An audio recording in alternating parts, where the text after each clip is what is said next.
Yo, what's happening, everybody, live and over the airwaves of podcast land? We are back this week. For anyone know, I'm Jeremy. That's Mason. Submitted to be joining us shortly because he still has to, get lined up with all his radio hits talking about what's going on with executives laughing at us. Please, if you can, like the stream, like the video, subscribe to the podcast, subscribe to the YouTube channel. Tell a friend to tell a friend. I'm gonna do this now. I'm gonna do it later. Everyone who's here with us live, appreciate y'all. Mason, what's happening with you? Not much, man. Just the last, 4th of July holiday, which just meant 4 days with trying to balance 2 children under 3. So just survive it every day, man. But yeah, glad to talk about like we just said before the pod started, the aftermath of the aftermath. Of Yes. I'm actually preparing to head out of here and go out of town on a church trip once I'm finishing with the live and the pod, and go Cubs. League leader in RBI is not in the All-Star game. Anyway, we're not talking about baseball. So we talked about the Jordan Poole trade. We did not talk about Looney signing a 2-year, $16 million contract. It was reported by Shamit for some center depth, possibly starting. Funky, we're going to get to that. Don't you worry. But what were your thoughts about the Looney signing when he came across Blue Sky?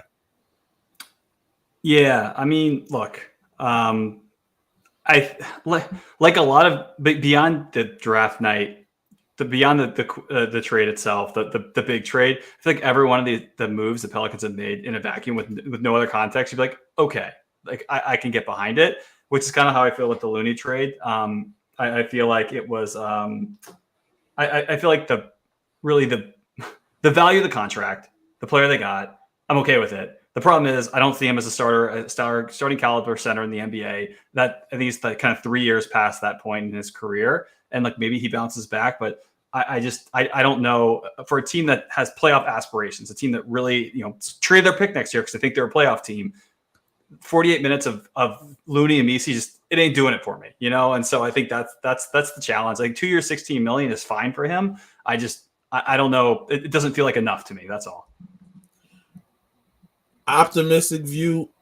I'm gonna view it the way Derek Favors when he was signed here, when he was traded here in 2019, and just being competent center play for hopefully 22 minutes will be better than what we had last year at the center position, and hopefully that may propel us to a few more wins. Now that also leaves 26 more minutes of center play that needs to be played to either a Messi that has improved or they find someone, which we may discuss at a later date.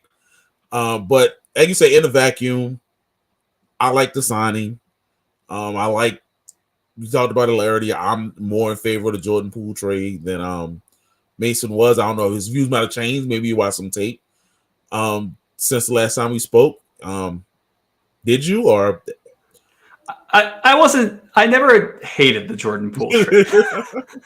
I didn't love the value, but I understood it. I haven't suddenly said like, oh, the Pelicans made a great deal here, but I'm not like super negative on it, Like so, I'm willing to. It's like the inverse discussion with Looney, right? Like, yeah, with Looney, you spent your whole career in Golden State, going after titles the whole time. Come to New Orleans, it's a different situation, right? Like let's just a little bit different than Golden State. Whereas on the Poole side, he was playing with Golden State, had that chance to get a ring, went to Washington, just kind of like chill. And like I think not chill, but like he wasn't playing for anything from a win-loss perspective. And now all of a sudden he's back in that again. So I for that reason I'm a little bullish on him compared to what we saw in Washington. But he did have like the last the last half of the season for Jordan Poole was nice. I mean, like I think there were a lot of good moments, and so I think it's worth. And you've talked about it, but I think that's certainly like I saw it from like a fantasy basketball perspective, and so like, I was following him for better or for worse, and like I mean, he's not just chucking. Like I want people to realize that that's not his game. That's not all he's doing. I was going to point that out for Jordan. Like I watched a few games actually the early part of this last season, and the most noticeable thing from Jordan, his willingness to get off ball. Now it was a whole bunch of rookie and second year guys. He had no reason to acquiesce and let them feel their way out, but he was more than willing to let Koulibaly and Sarr, and Bud Carrington take over the offense a little bit while he moved off ball, and that's one of the traits that isn't talked about with Jordan that I really like. Yeah. So, man, we hit a little bit. Talk about Looney. I mean, like, what's your feeling about? I want to save any sort of trade stuff later for maybe another pod, but are you, I guess, relatively speaking, as things stand now, like, if you got like one spot to fill? Or one like kind of role to fill in this team to upgrade before the season starts, where is it? Well, I put not on, who, just where. No. I put on Blue Sky like two more things they need. I have two. One is a connector, because even though Jordan Poole is willing to get off ball, that don't mean that he's willing. He's a willing passer. He still want to get his shots up. So a connector and another wing who can draw some gravity to the offense or hit some open threes. They could be one and the same. My desperation play, because brother, I don't know if he can still walk, is Malcolm Brogdon. I think he could do a little bit of all that. He's still 6'6", still 215, but the body ain't holding up like it used to. But beggars can't be choosers around here. Yeah. No, I hear that. Yep. Bay being slept on. I like Bay. The only thing is, Bay hasn't played in over a year. He has to, prove that he's back from the ACL. So I like him in a vacuum. I can't put a stamp on him one way or the other because he hasn't played in over a year. Yeah, I like, that's my favorite part of the trade. I think just as far as like the ability to like maybe unexpectedly contribute. I think. Because the Pelicans are so good at rehabbing players from injuries, so like we but I really think that he is a guy that can come in and contribute. You'd hope that he's had a lot of time to rehab and get better. Yeah, fresh as a daisy. Yeah. So I mean, look, he's got a good skill set for this team, and he should be able to come in and contribute. All right. We also got the summer league roster dropped earlier today. Expected players, Derek Queen, Jordan Hawkins. Who else? Misi is coming for a second year. The newly acquired. Oh, I'm sorry. Micah Peavy's going to be on the roster, even though that Reeves was released. He's also on the summer league team as well. Anyone caught your eye that you're gonna be focusing on starting Thursday? I think it's I feel like the Pelicans historically haven't had a ton of dudes to be excited about watching in summer league. And so 2021, these guys. So I think, just generally speaking, I'm excited to be able to have a team of dudes that like makes me want to tune in the summer league in the first place, versus just like there's this one guy who's and look, the way summer league's gone lately, you have dudes that play for 2 games and then they sit. But I mean, I think the Pelicans might have more guys who play more than maybe we're used to.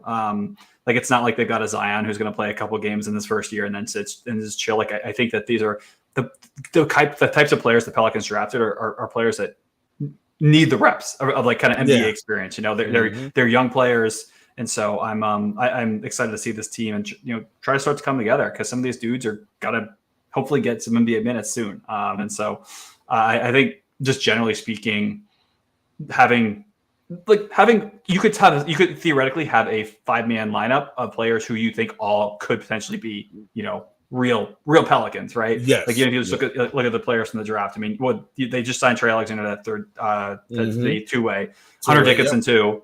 Yep. And so between Hunter Dickinson, Misi, PV, Queen, I mean Reeves, and Fears. I mean, you can mix and match there a lot, and you're gonna have a lot of players who can who should be exciting watches.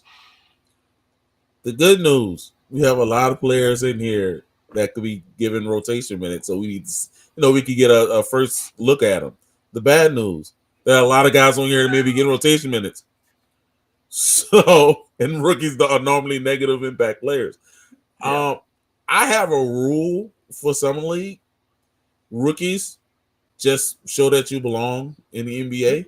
You can make mistakes. I don't take anything you say, anything you do one way or the other. Sophomores, you got to dominate. You got to say that I shouldn't be playing here past Saturday. Like, I'm only here if we go 2-0 and we got an ops house. Do the Najee. If you're going to do the Najee and say we trying to win it all, we trying to be the Summer League champ, you can play. But after, like, game 2, you should be getting off the court. Yeah. Someone dropped the – go ahead. Oh, yeah. I was going to say, I think I was reading something. I asked another group chat the other day, like, is there something – there was an article written about what stats in Summer League are more predictive than others. Like, nothing's super predictive. Let's be clear here. It's Summer League. But the one thing I also noticed beyond just the stats, it's things like it's rebounding and stuff, and those types of stats and blocks that like translate more to the NBA game than like three-point percentage because the sample size is so small. But what I did notice is that, which I didn't really think about, but it makes a ton of sense, is that if from a predictive value perspective, rookie performances matter more because it's your first viewing of these guys in an NBA environment. And so to your point, I mean, like once you get to even your second year players, you're probably just like, I'm too proud to be in this. And yes, so, that's exactly. Also, who knows those sophomore players? A lot of those guys, like maybe they aren't taking it super seriously and playing like the way that they should. But as rookies are like, my first shot, I gotta go by the book here. Like I gotta do what the team asks of me. And so I do think that I care more about seeing what the rookies can do than anyone else. Like Reeves, go off, man. I'm not going to judge your performance one way or the other, like your Summer League performance, but the Pelicans rookies are definitely where my kind of focus is going to be. Antonio, get you a 9-3 point a game and get out there. Hey, if you don't want me, somebody else will play for a contract, Antonio. Like that's what I want to see. Coach speak alert. Coach Brewer did say he's going to put the ball in Derek and Jeremiah's hands, so we shall see how that goes. Again, Derek Queen is an adventurous passer. It's gonna be fun. It's gonna be some highlight plays out there. As we wait for our esteemed third partner to come here, we're gonna touch a little bit on his piece that dropped a week after the draft. So we gave our thoughts the Thursday morning after the draft dropped. Quite unfiltered. Yes, we did. Quite unfiltered, very passionate, little emotions, and apparently we were too soft on the Pelicans after we did all that. We weren't the only ones laughing at that trade, according to Shamit's journalism. Yo. The Hiroshima of art. That is a great way to put it. I mean, let me find some clips if you want to, give your first thoughts when you read it. Yeah.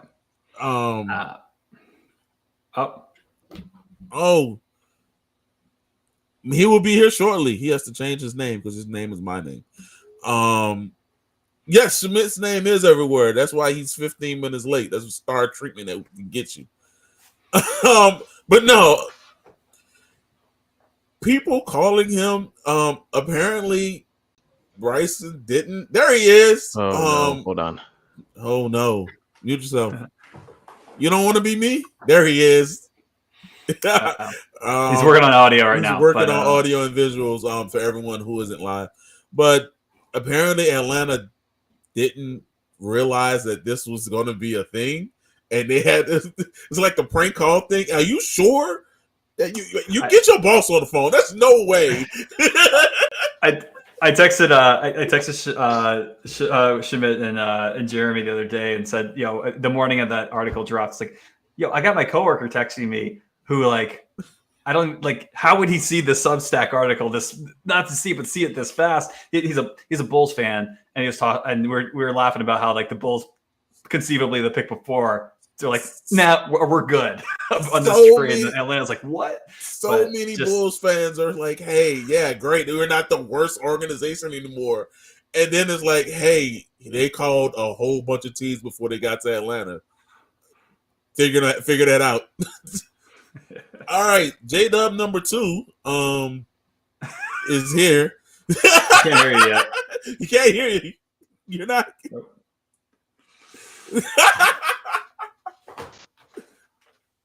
Oh man, we can't hear you, guys.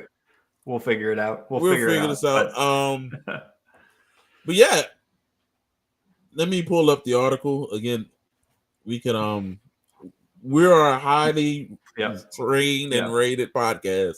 We have everything lined up, ready to go. Yeah. You're. I mean, like Mike. The amount of people in my circle who hit me up about with Smith's article, like. Now we got you. Oh my god! I was like, I know that guy. He's even jumped on the playback. Yeah, I mean, it did numbers. It did rounds real fast, and like I saw Dan Devine dropped it on Twitter, even though it wasn't promoted there, and that's when it got. That's when it started hitting the NBA circles on the Twitter sphere.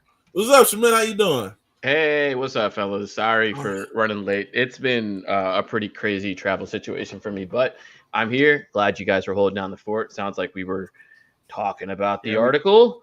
Yeah. We hit the other. We talked a little bit about Looney and hit some of the other stuff. Hit Summer League real fast, and now we tried to save the article stuff till you hopped on. And so you're taking the bullet, but I force these guys that we wrap around 10 o'clock because of the parent duty stuff with the kiddos. Maybe Mason just jumps off and then we can just keep it going. That works too. I'll see you guys later. How do I change my name?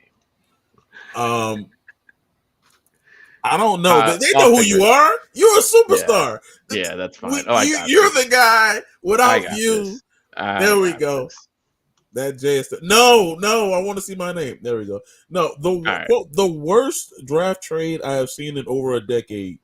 One Eastern Conference executive minute.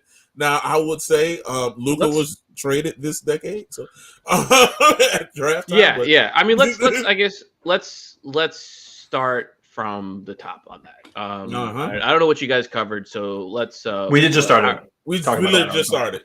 Yeah. Okay. I assume there are questions. No, just people laughing at us. Okay. Okay.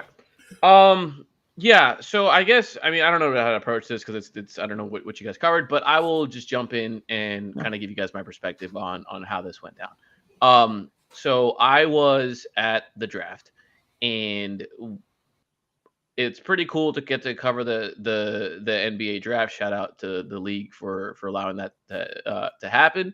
The idea was the Pelicans have the 7th pick and the 23rd pick, and there is a great chance that they're going to select 2 guys that are present in Brooklyn, and I get to interview both of them.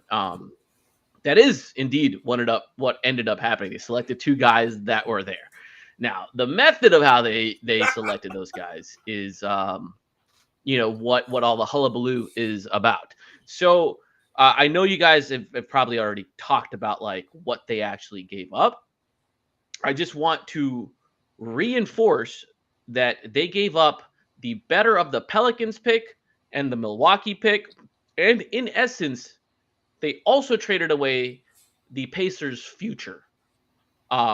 And those 2 items that they combined together to secure pick 13 is one of the most lopsided in terms of just pure value trades that I have personally seen in a long time, and certainly like obviously the league is kind of like lit up on fire about like how this all went down. So they select Fears at 7, and which is not a guarantee anyway, because the way the board was shaken out, the surprise, the first four kind of went to chalk with regards to what I had personally expected them to play out. I'd written about it the day of. I was like, it's gonna go Cooper, Dylan, VJ, Khan. Like I felt really good about those four. Like the intel on that was really, really strong. And then the Jazz were the wild card. And there was some talk about Fears, going at 5 early on. There was some talk about Trey Johnson.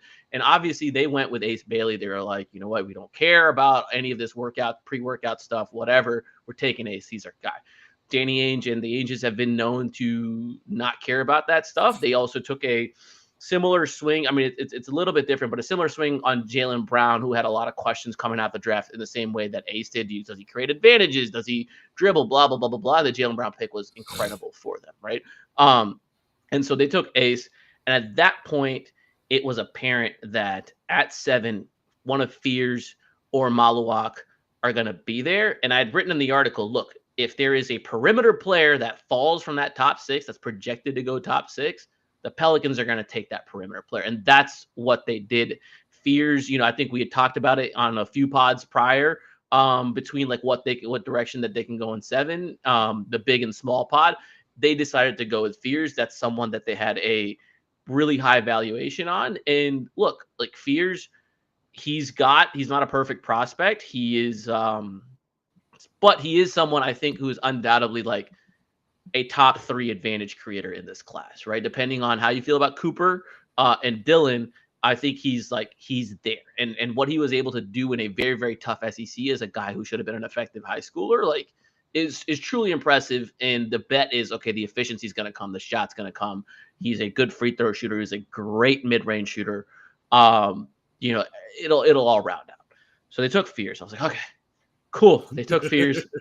I got the little video with him walking up there, hugging his family, going to Adam Silver, putting on the hat. Great. Now the way the draft works is you're like the media seating is like on a different level for like where you're actually going to go interview the guys. And so they walk up to this stage and there's like 4 or 5 different stations they got to hit before they hit like the true media, right? They got to hit like the one that's immediately after the stage. They got to hit like the chairs that they sit in for like ESPN or whatever. There's like 4 or 5 different interviews that they got to do. And so when they start making those rounds is when I'm like, this is my cue to get down there deep inside the gut of Barclays Center. And that is a really, really cool stadium, by the way. So you get down there, wait for Fears. So Fears gets down there and we're like interviewing, and like my phone just starts going off. I'm like, what is happening? And it's the notification where it's just like, it was Shams' notification that went off, and it was like the Pelicans have traded an unprotected 2026 pick. And I saw the word unprotected and just blacked out.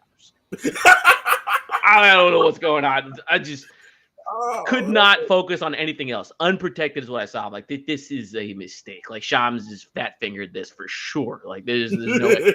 But sure enough, it was unprotected. And man, dude, it was. I was like, all right, cool. Like Fears is right there. I gotta like talk to him for a second. And so like it was cool. Like I gotta go. Like like they just traded for Derek Queen. He's like, what, for real? And it was a pretty cool moment. But then like when the interview was over, then I really had time to process what had gone on. Yes. And again, could not get past the unprotected. And the text at that point had already started coming. And so like this was one of the. No, yeah, it's not one of. It is the only situation that I've ever been involved in, as someone who's been covering the team, where just people are coming out of the woodwork around the league, and they are just killing the Pelicans, and just equally as confused. And it's like literally, like this isn't a humble brag or a flex or anything, but it's just like. They want to know what's going on. And so they're literally texting the phone and they're like, yo, like, this is the dumbest thing we've ever seen. This is blah, blah, blah, blah. Like some of the descriptions that were used there were very not kind. And I'm not going to repeat those, but you guys kind of got the gist of it in the article that I did end up publishing like some of like the general thought.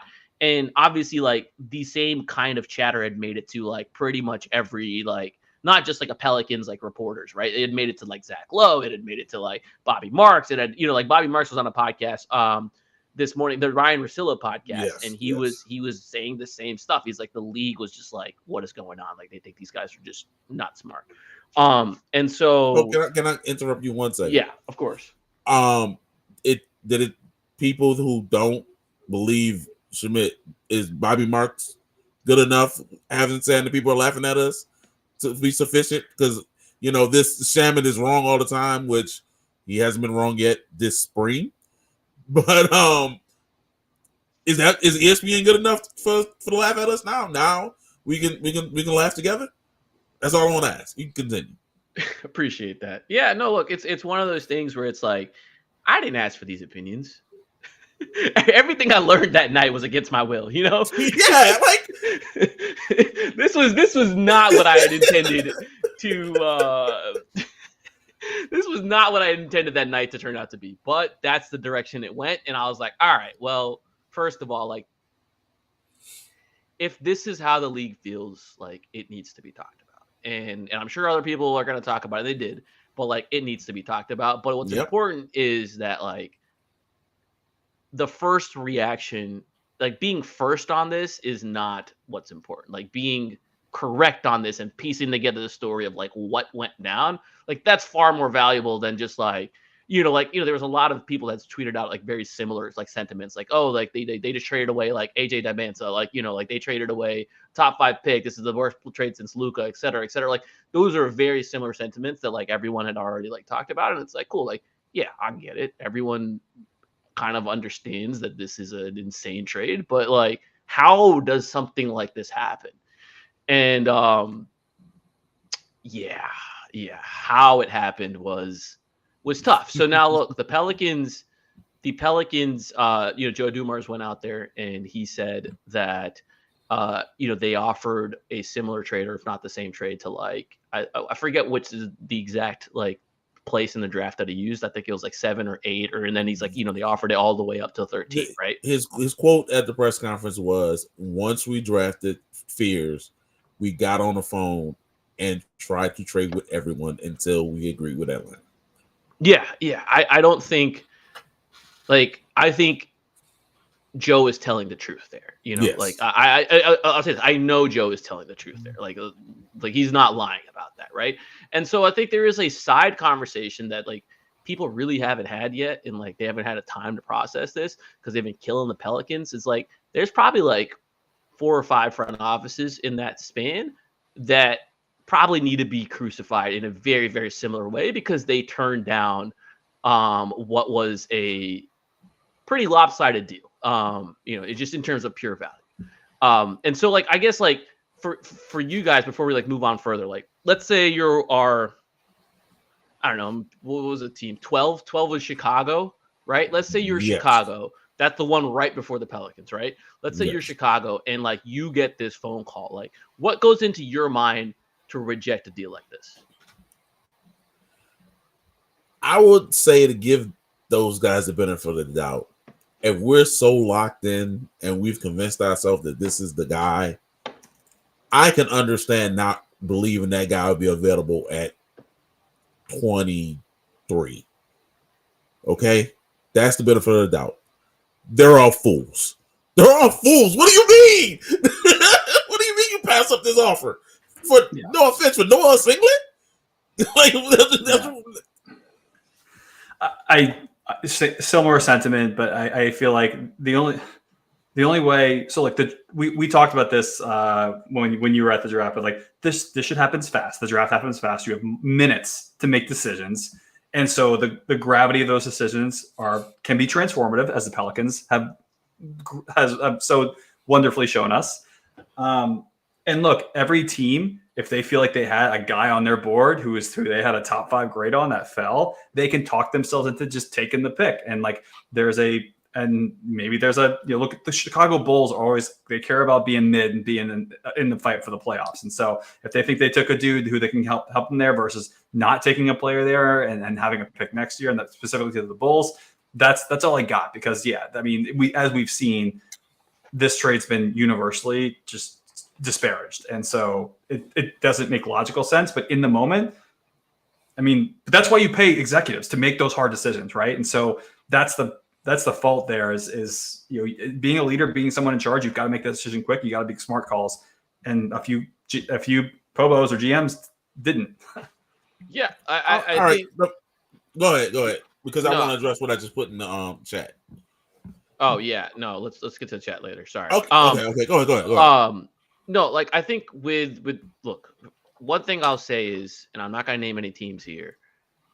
I think there's some teams out there that just didn't understand what was being offered, and that is a very poor reflection of those front offices. Look, so that's one thing I know for sure. Because I called around a lot of teams, and I'm telling you, there's some teams out there that did not understand what was being offered. The second thing is like to Mason's point, if you're a front office and you've kind of done the scouting in a particular range of the draft, like dropping down at 23 is a very like different spot in the draft, and I think humans in general tend to over index like the present and over index what they have like currently. And so this idea of like, like the last 3-4 weeks as a front office, you've been kind of gaming out like, hey, how's it going to play out in like the 9 through 13 range? How's it going to like, what kind of guys are available? Like, what are we looking for?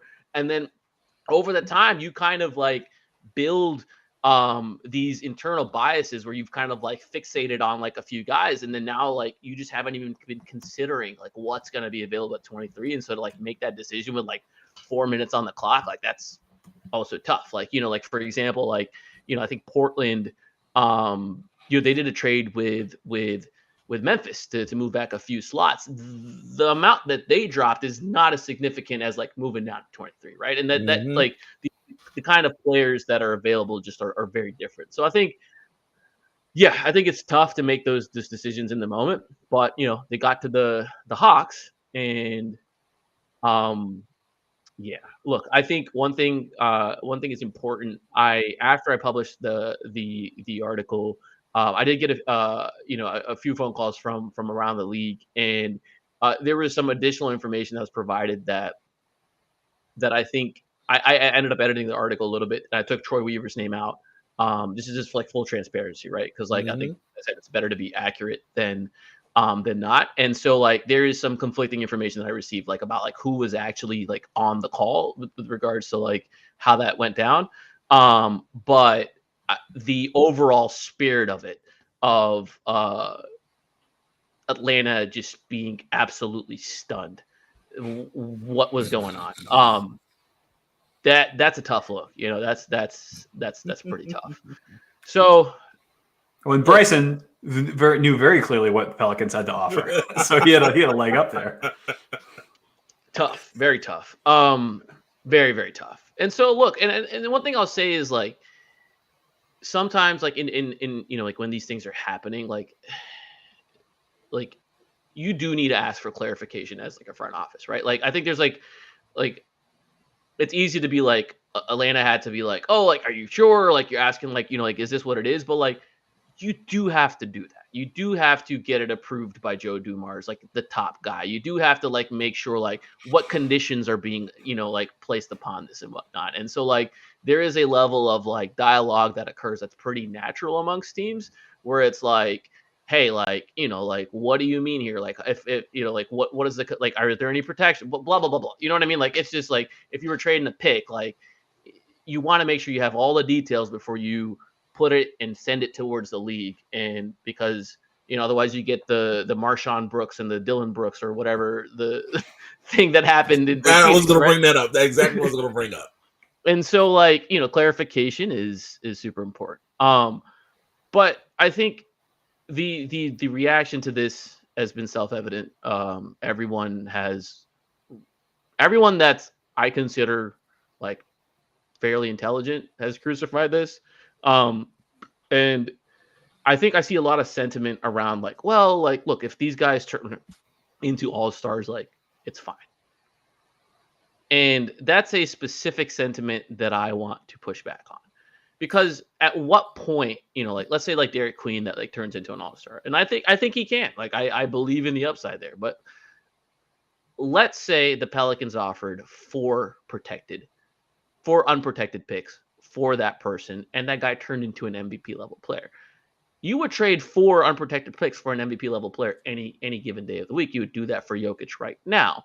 But trading 4 unprotected picks for pick 13 is the world's biggest overpay. It'd be, 4 times what the Pelicans just paid for pick 13, right? So, like, at some point, you got to be able to draw a line and understand the value of things that were in the transaction.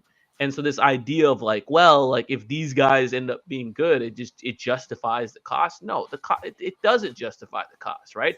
It just masks it. It makes the cost bearable, sure, but it doesn't make the process like good at all. And so like, I don't know, man. It's just like this idea that like, it can work out because these guys might be good. Like that I just don't understand that logic. Yeah, it's math, and it's an overvaluation of your own ability to evaluate talent, right? Like math it's the probability aspect here. It's like there's only even in taking someone at pick 13, you could be the most confident in your evaluation process. And look, we've talked about how Weaver is generally pretty good at evaluating talent. Even the sure things don't pan out a lot of the time in the NBA. Like that's just how things work, especially when you get down to the picks in the teens.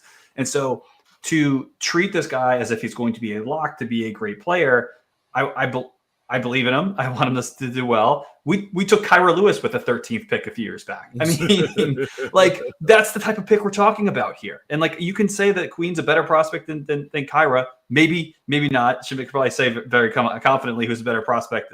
But at the same time, like. Okay, fair.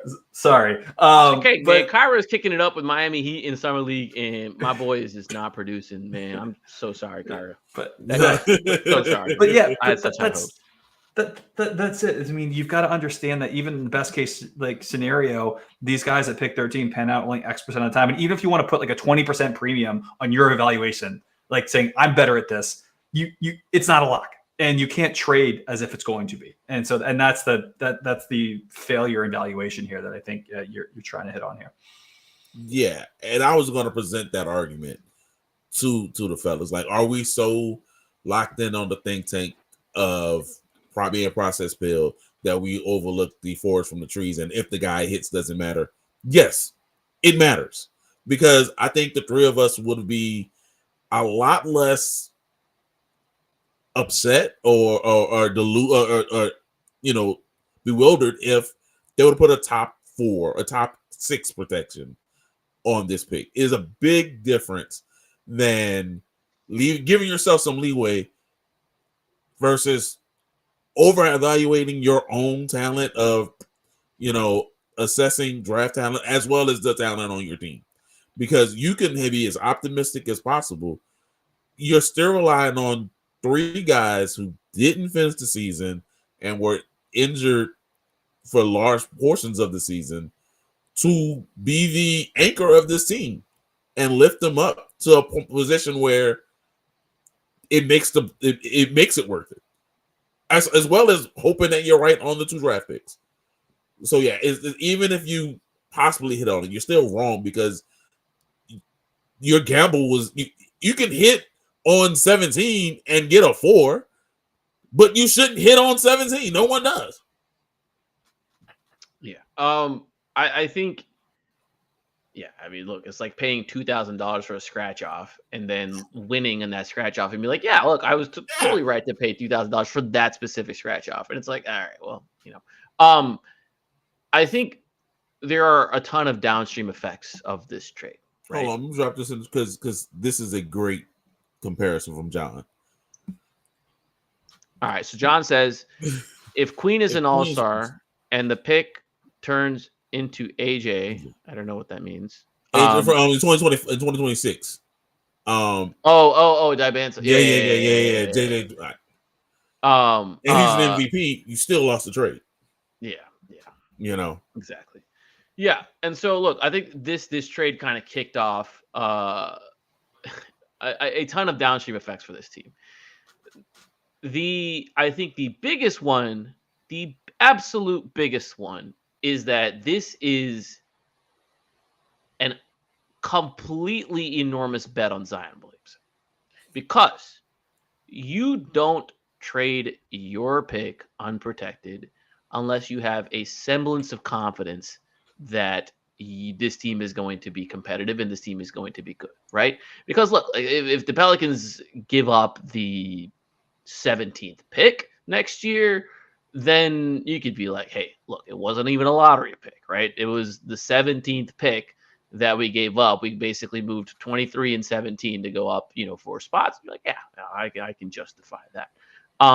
So how do the Pelicans succeed? The only way they succeed is through Zion Williamson. And we've done a whole oh my God. Oh my gosh. For the audio only listeners. Yes. Jay just threw up the Z that Zion was holding up in recent pictures. Oh man. The Zoltan. The Zeta. Hey, don't let my wife hear that. So it is a enormous bet on Zion, which again, we've had podcasts literally last month. Should we cut this guy for nothing? Right? Like that is the degree of conversation. Obviously, like the Pelicans are not, cutting him at this point, but they do got about 7 days to do it.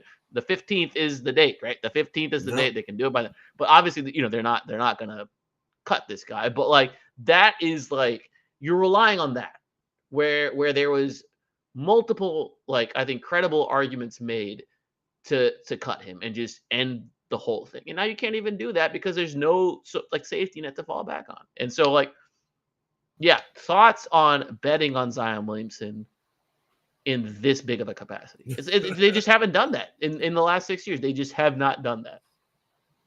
I guess the only caveat I throw out there is it a bet on? I mean, couldn't you trade Zion and try to upgrade the roster somewhere else? Like that's my only counter. It is a huge bet on Zion. Like I feel I'm with you most of the way there. I just wonder if there's a thought in your head, especially, everyone's already talked about Derek Queen and Zion. Like, can they play together? It doesn't really feel like it. So I guess that I could see as being a possibility is they're looking to flip them still. But other than that, I mean, but you can't get, you're not going to get any value. Isn't that bet still a bet on him playing well enough to uplift his trade value? Yeah. You're still betting on him to play well for 65 games, even if you're flipping that and now giving Queen that spot after you have made the playoffs. So look, man, none of this shit over the last week has made any sense to me. So I'm just trying I gotta think about all the angles. That man has had an unprotected pick traded after he's had a newborn. He's on 3 hours of sleep every day. He is not in the best of thought processes right now. Yeah. Look, I'm gonna put this comment in here from Big Mod 504. It says the trade is only dumb under the assumption that this team will be bad. And look, I think we just kind of touched on how that logic just doesn't pan out. But I want to expand on this specific thing really quick. What evidence is there that this team is going to be any good? You know what I mean? The Vegas over-unders just came out, and they have them at 32.5. The Pelicans, I think you guys touched on Kevon Looney. They just added Kevon Looney. They added Jordan Poole and Sadiq Bey. Out goes CJ McCollum. Out goes Kelly Olynyk. Obviously, Brandon Ingram's on the team. DeJounte Murray's still hurt. If you look at their cap sheets and you look at the available flexibility they have and you look at their lack of picks to trade, it doesn't take a genius. It doesn't take an insider to figure out these guys are pretty much done making moves, right? There might be some edge moves to be made here. They're still looking around in different areas, but these guys are done making moves. So if this is the roster that you're going to see on opening night, this is what, the 12th best rotation in the West. And if you look at the big man rotation specifically with Looney, Misi, and Queen and Carlo, is this? I'm trying to think of who has a worse set of rotation. I mean, Utah, right? Let's give it to Utah, right? Maybe I guess the Suns have a worse set of rotation. The Suns, right now, I give it to the Suns. right? I give it to the Suns. The Suns and the Warriors, I guess, don't have a big man because they just the Pelicans just took Luke. But dude, this is not a good roster in any capacity. And so if they win 32.5, like that's tough. That is super tough. Would you what? So again, that's the Vegas over under right now. What are you taking on that over under? I will go ahead. Go ahead. Well, I was going to say, I will bet you that the over-under bakes in a little bit of bullishness on the Pelicans doing something else with future picks because they do have other picks to trade. And so I don't think this is a 32.5 win team. I think Vegas thinks that this team might make another move that costs them another future pick to get better. And so like that may be baked in here too. Because right now, I don't see it. I don't think the pieces fit well enough. I don't think it's a good roster, even if you're the most optimistic person. And you said they double their win total. I think we said this the last podcast. You double their win total. Congratulations. You're the 9th seed in the West. You're the 9th seed in the West. Like 42 wins would have got you the 9th seed last year. That still doesn't guarantee you a playoff spot. So, it's not the assumption that it'd be bad. It's what the evidence has presented us that this roster just isn't good compared to the other rosters in the Western Conference. And again, this team could win 70 games next season, and it would still be a bad trade from a value perspective. Yes. Because the idea is, would it have taken less to have secured Queen? And I think the answer to this is conclusively less. Yes. Obviously, we will never know, right? That's not a future that we can play out. We can't call 30 teams. We can't call the Pelicans and be like, hey, what if the can't do that, right?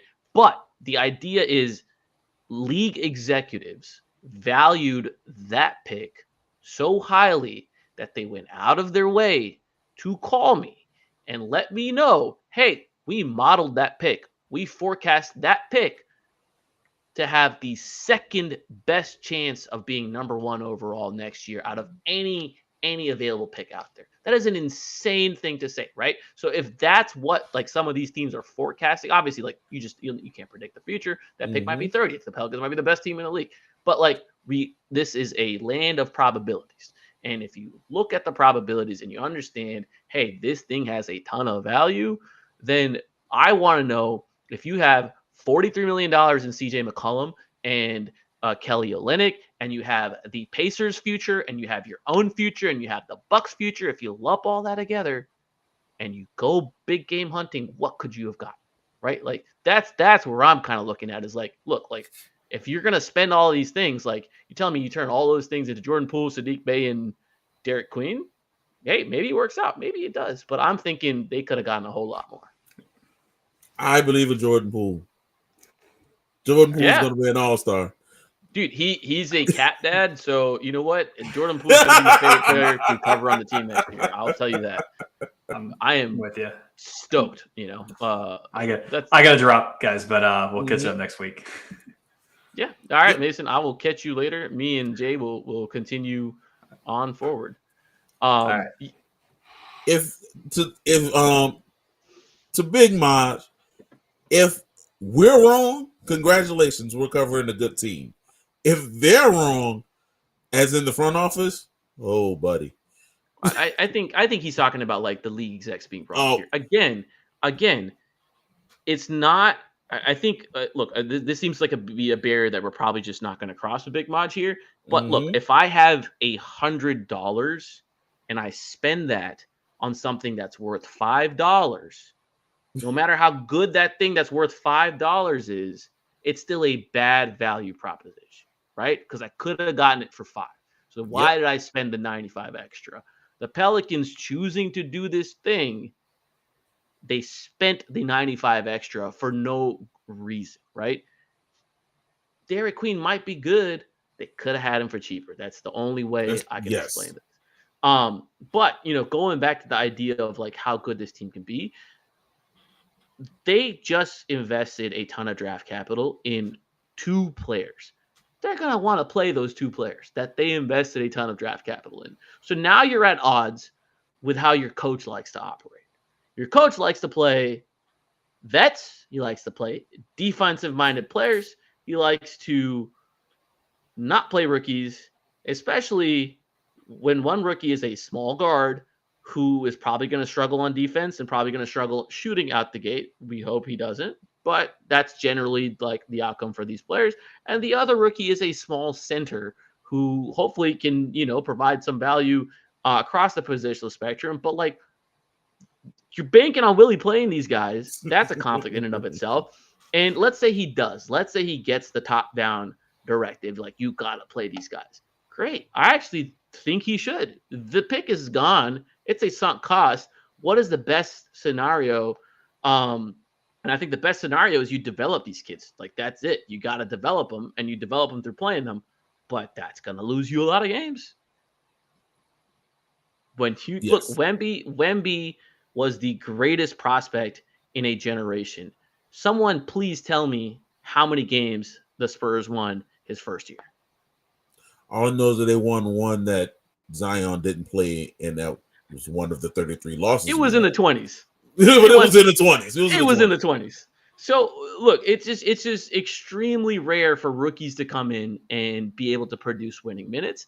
And the ideal situation is it's okay. Like, you don't need them to win. That's why you have protections on your pick. Like, yes, that's the whole reason. Yes, that's what I could never understand. Like, again, before the draft, I had came to the conclusion they should tear this down, and they could have played the two rookies, and they could have lost some games, and we could have watched these guys grow if the protections were on the pick. But now, like, you still got to win games. They're going to want you to win games. And it's a ton of pressure on those kids too, right? Yes, yes. Like, oh, now we got to go out and do this, especially on Derek Queen. Like, it's like, oh, they did this. And he said it himself. Like, look, I love the confidence that this kid brings. He said, I'm going to prove him right. You know, I'm going to prove Joe Dumars right. I love that. I love Derek. I said to my friends, and I said it on the pod now, I haven't enjoyed a draft prospect, the personality of one, since Alvin Kamara. Like, I'm including both sports teams here. Like, I love the kid's personality. I love his confidence. I love his game. I don't know if that's going to be conducive to winning this year. Yeah, it's tough. I mean, you're looking at players in the league, and on average, it takes 4 years for the average first-round pick to outproduce the average veteran minimum player. That's if they ever do it. You're looking at, I think I want to bring this conversation a little bit to Jordan Hawkins, because there's been a lot of Jordan Hawkins talk in the chat. Jordan Hawkins graded out as someone who was a bottom 50 player in a league of 500 players. Bottom 50, and he's a 2-year player.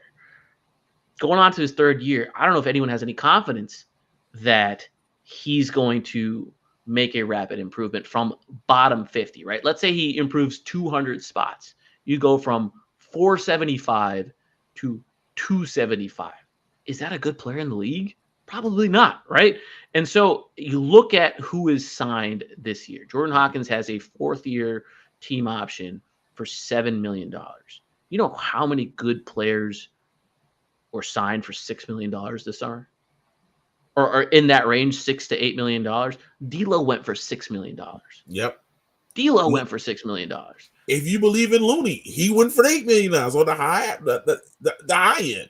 Yeah, you know? And so the odds are so stacked against young players to produce in a winning environment, and the ones that do, those are the ones that you're like, man, like, these are the ones that bring that outsized value because they're producing more than their rookie contract slot. But, like, for the most part, it takes them a couple of years to do it. So it's tough, man. They got a lot of young players that they got to play, and it's just going to be tough to win games. I want to bring the conversation. Let's change it a little bit, because the one thing we didn't really address is the Troy Weaver angle of the trade. And so, or of everything, the offseason, the entire offseason, right? This is tough because, one, like, as I said earlier in the podcast, like, I made sure to, call out that, like, it wasn't him on the phone call. Yes. Yes. So, but the players that were acquired in those span of days: Jordan Poole, Sadiq Bey, Derek Queen, Micah Peavy, Hunter Dickinson. Yep. That's 5 in rapid succession. Those are all players that Troy has a personal relationship with, saw them, scouted them personally, like, just are from a very, very particular geographic area. The DMV, baby.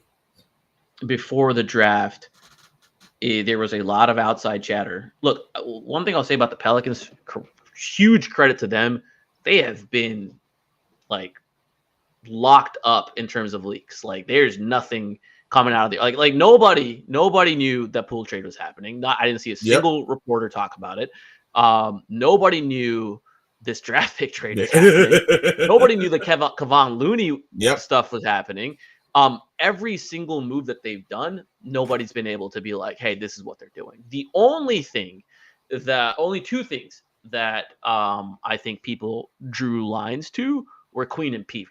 Yeah. And that was purely off of, I think, what Troy was doing in Washington. And I think there's folks in Washington who are like, I mean, I'm not trying to like point fingers to the Washington organization, like, hey, they're a bunch of gossiping people. They're leaking. What I'm saying is that like Troy was at Maryland practices. His son as a graduate assistant there. Queen said it. Queen said it. So it's not exactly. And so what transpired over those last few days led executives around the league to openly ask, like, look, who's running the show? What is the role of Joe Dumars here? And I don't know if we have an answer to that, right? Like, obviously, like I said, the Pelicans have been very tight about their side of things. We can only at this point judge on what is being playing out. So I got to ask you, what does Joe Dumars need to do? Like, one, is it okay for him to be empowering Troy like this? Like, is that even an issue? Two, like, what does he need to do something to be like, hey, I'm the guy in charge. Like, this is my team, and put his own stamp on this team, his own vision on the team. No, is that even a thing? As much as I'm questioning some of these moves, the owner chose Joe Dumars. She entrusted him to lead this ship to winning ways. Joe said his very first call, was Troy Weaver.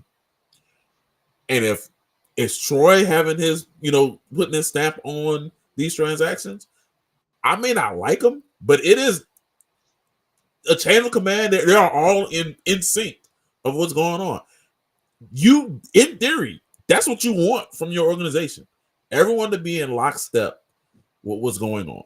So I may not like him personally, but if you talk about the process of it, and that's how we discuss a lot of things, I actually have no qualms with it, as much as I don't like how it's going down. They're doing what they want to do, and they seem to be in lockstep. So I can't complain about that aspect.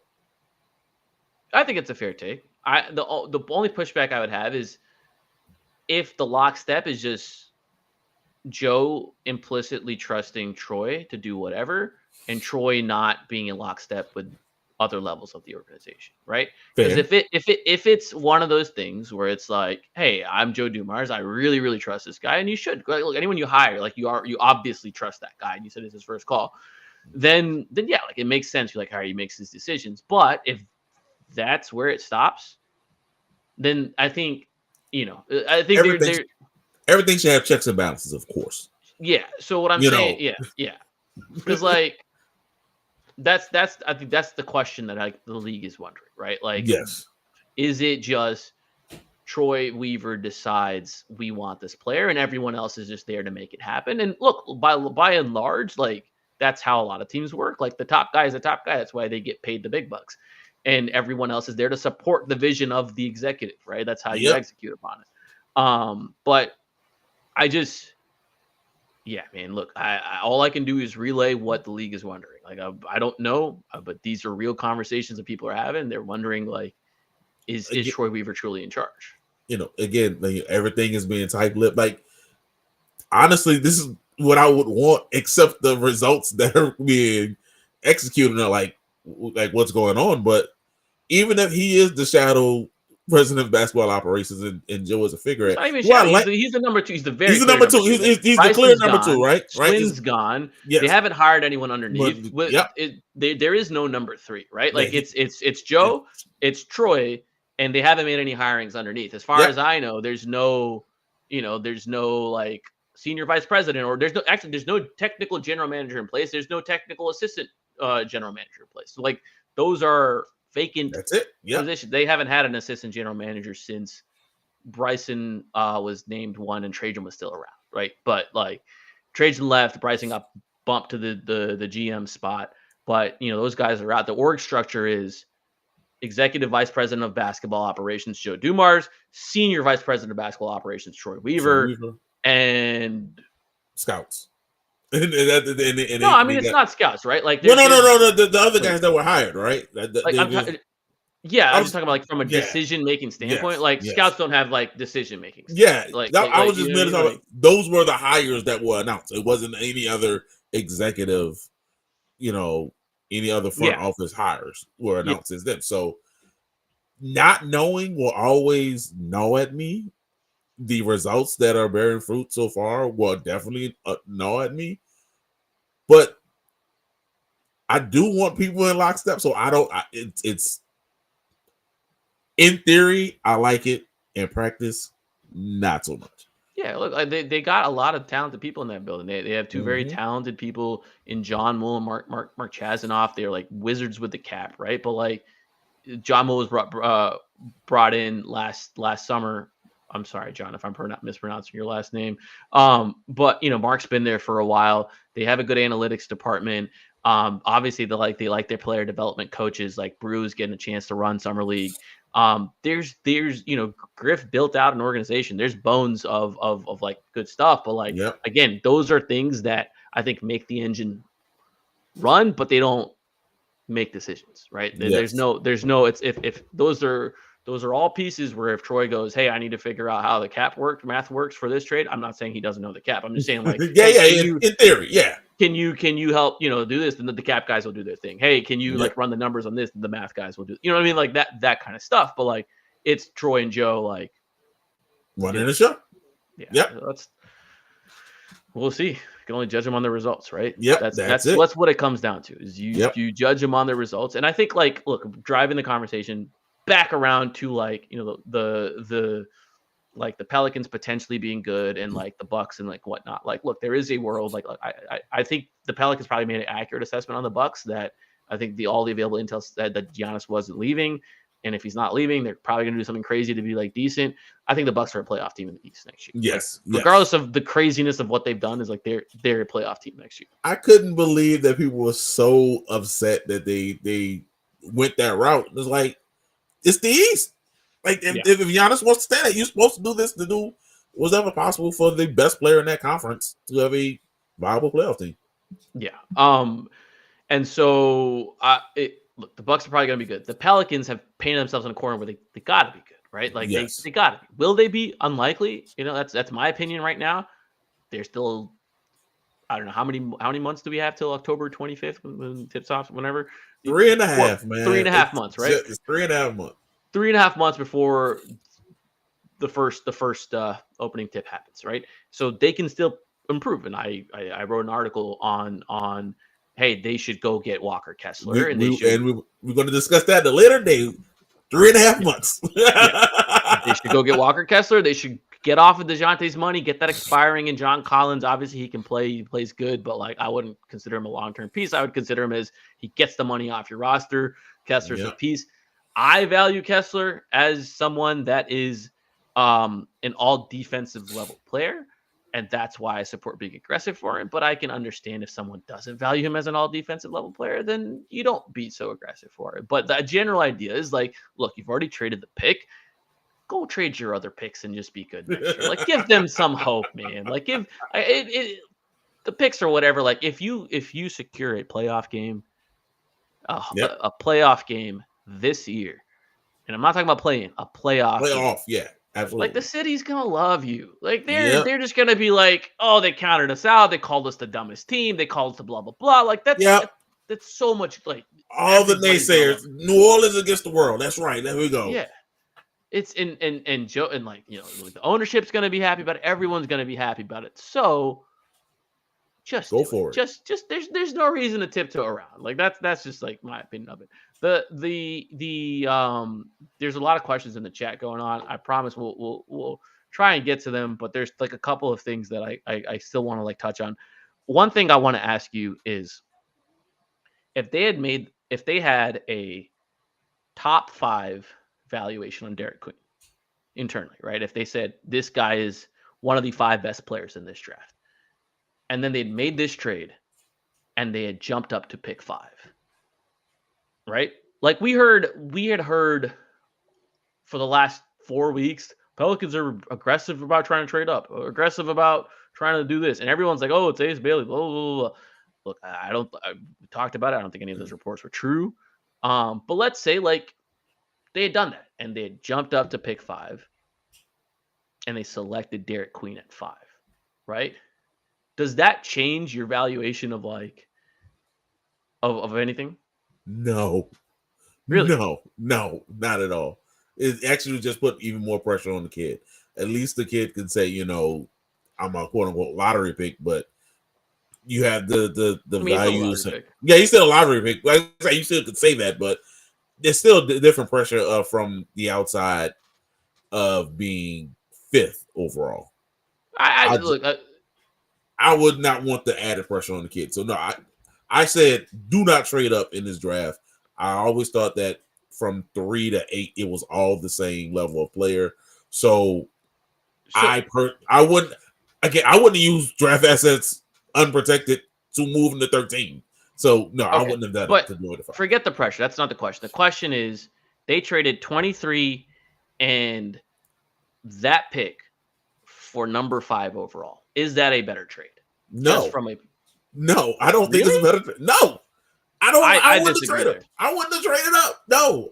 Forget about trading up. I'm just talking about value. Like value. The value it would have sounded they would have sounded better that you did it from and he's quote unquote a top 5 player. I view 3 to 8 the same.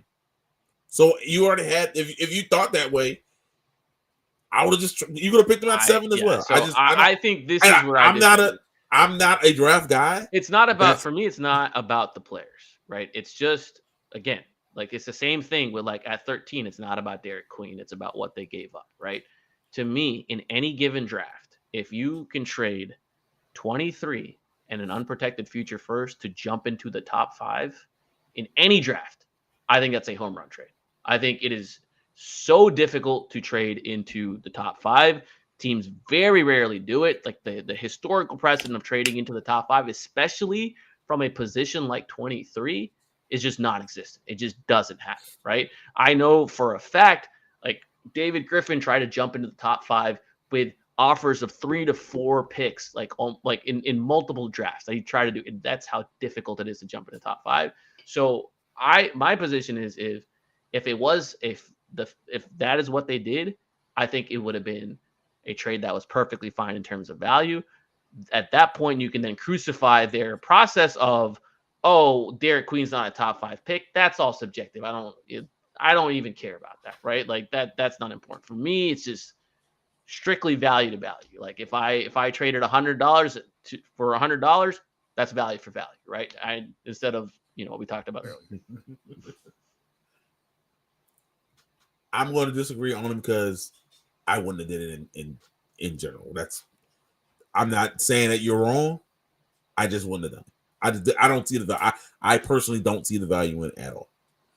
Yeah, fair enough. All. I mean, I think I'm just looking at it from a pure math perspective of 23 is worth an arbitrary amount of points. Like let's say it's worth 100 points. 5 is worth 2,000 points. If I can trade 100 points and an unknown pick to jump up to 2,000 points, yeah, hell yeah, like that's fair enough. That's where I'm at.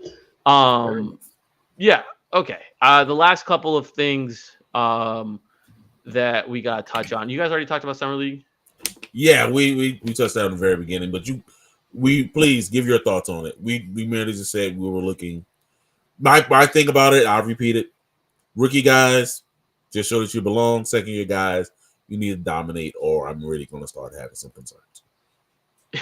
Yeah. Looking at you. Yes. I mean, that's what it is, right? Like it's Eve. He's got to go out there. He's got to be the big dog. Yep. I think they got to let Fears rock out with the ball. That's what Corey Brewer said. That's probably going to happen. They got to let Queen rock out with the ball. They got to let that guy play make, right? You got to know what they have.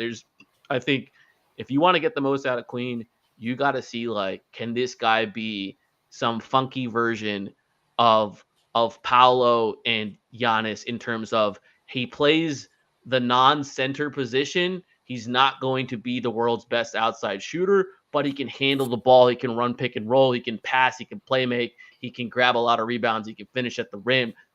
Can he be some weird version of that? He's not as athletic as those two players. I'm not saying he is that, but you telling me like I go to summer league and Queen's gonna run a 4-5 pick and roll with Misi? I would love. I'm that. here for it. Love the 4-5. Yes. Do that. He is a player I think that like there is some really, really good untapped potential when it comes to driving from the perimeter, and I think he's going to have a very, very good shot diet in that he just gets to the rim, and when he gets to the rim, he's going to finish. I don't think he's going to take a lot of bad shots. Yeah.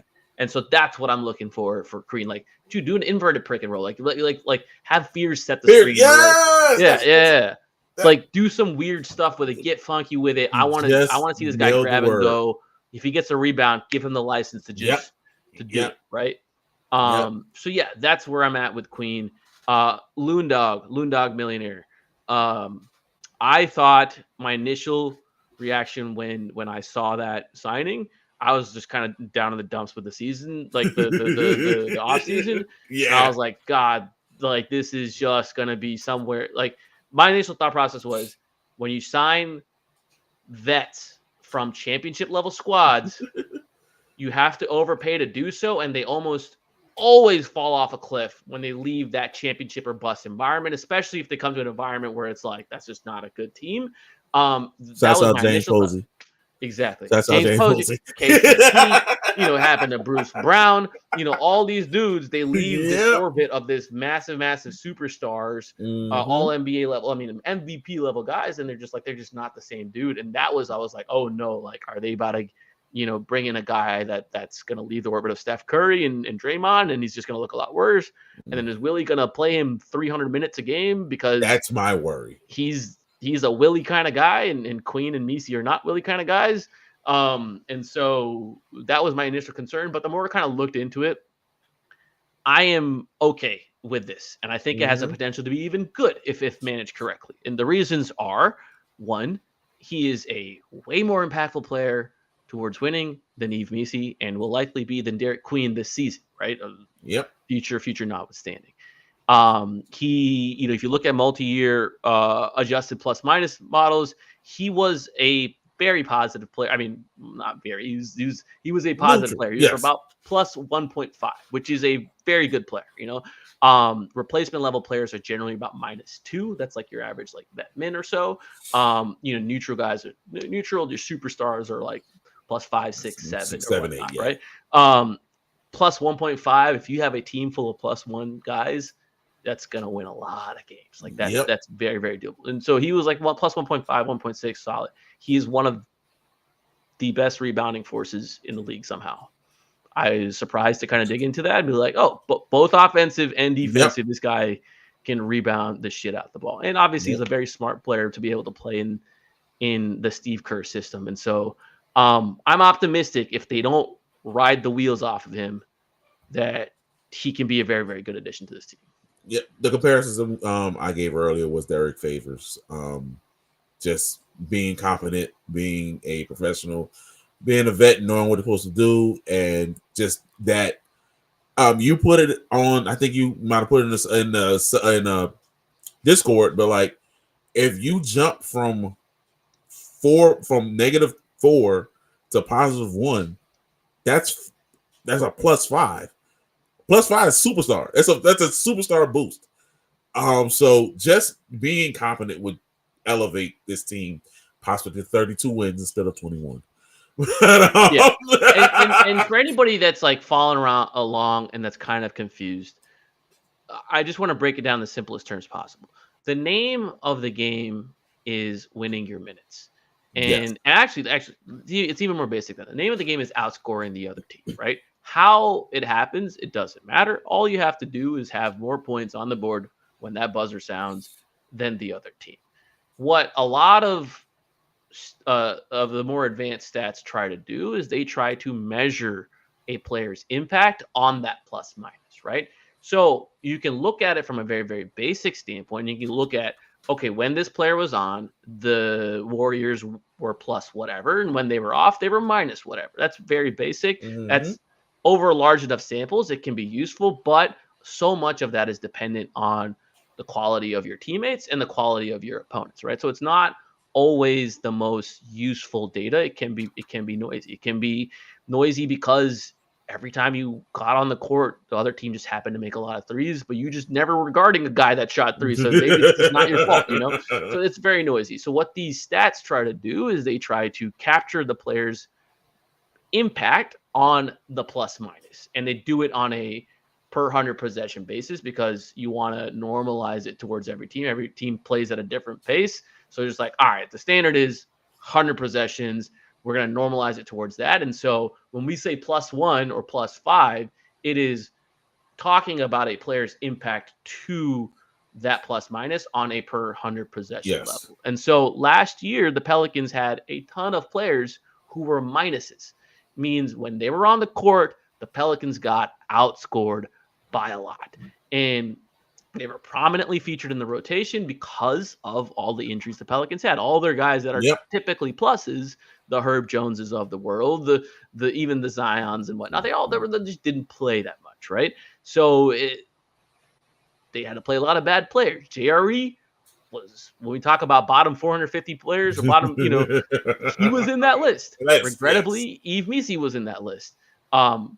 Jordan Hawkins is in that list. Antonio Reeves wasn't far off, Bruce Brown on that list. So it's like, you go down the list, it's like, you can't win games if the guys that you're putting out there are going to get outscored when they're out there. When they won 49 games, they had a team that was 8 deep of guys that were outright pluses. And then they had 2 that were like just on the border. So it was a 10 deep team, and that is very, very, very good. So I don't think the Pelicans are far from that, becoming a team that can trot out 8 to 9 players that are pluses. I don't think they're far from that, but it does require aggressive moves to make it happen. And if they don't, then I think it's going to be one of those situations where you got like 3 or 4 pluses on the team and then a bunch of negatives and you lose a lot of games. Yes. And like I said at the beginning, he has a trade. He touched on it. We can go in depth at a later date because it is late, man. Some of us are family men. But I think we can stop it there. Anything else you want to discuss? Superstar? No, I think let's stop it there. I'll be in Vegas. I get there Thursday night, fly out Sunday. So summer league folks will have a good time there. Hopefully, we'll get to learn more about the Pelicans. They have started their summer league camps, so their practices have started. That's fun. They've released a roster, so check that out. But yeah, I mean, look, we'll have more. I hope that the Pelicans actually do stay aggressive and do make a lot of moves, because at the end of the day, you and I would love to cover a team that wins a lot of games. Yes. Or it's just in the playoff hunt. Like it's winning the playoffs. Y'all don't understand what we went through last year, yo. We want this team to be good just as much as y'all do. Trust us. Trust us. Yeah, I don't care about future picks if they're winning tomorrow. If they're winning games. Like they'll get their picks back. Like whatever. Just put out a good product. Yep. Don't halfway it.